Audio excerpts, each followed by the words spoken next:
ሰላም ውድ ጓደኞቼ እንደምን ከርማችሁልኛል? ዛሬ ላሳያችሁ የምወደው ቀለል ያለ ለጾም የሚሆን የድርቆሽ ፍርፍርን ይሆናል።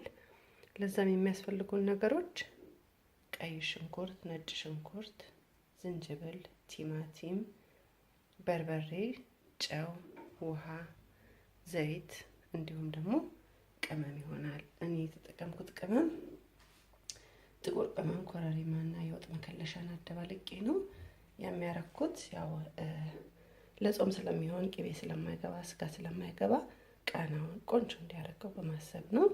እናንተም ያላችሁን መጠቀም ትችላላችሁ። እንደምትከታተሉኝ ተስፋ አድርጋለሁ። አመሰግናለሁ።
ለፍርፍራችን የሰራነው ሱጎ ትክትክ ብሎ ቆንጆ ሆኖ አልቋል ማለት ነው። አሁን ድርቆሻችንን እንጨምራለን።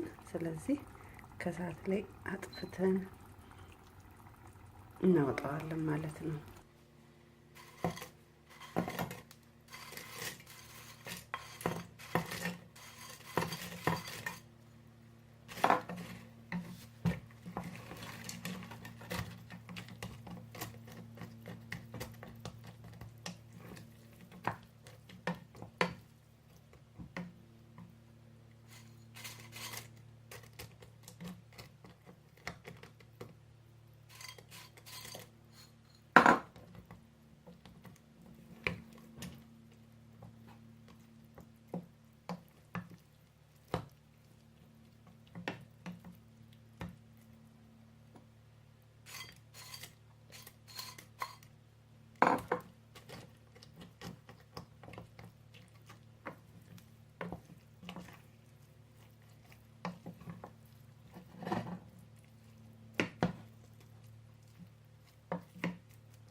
ውድ ተመልካቾቼ ፍርፍሩን ከማቅረቤ በፊት አንድ 10 ደቂቃ ከድኛ አስቀምጫለሁ። ይሄም የሚረዳን ሶሰው ሱጎን እንዲመጥ ነው። ያው ደረቅ እንጀራ ስለነበር ማለት ነው። እና ፍርፍራችን አልቋል ማለት ነው። አሁን ማቅረብ እንችላለን። ይሄንን ይመስላል።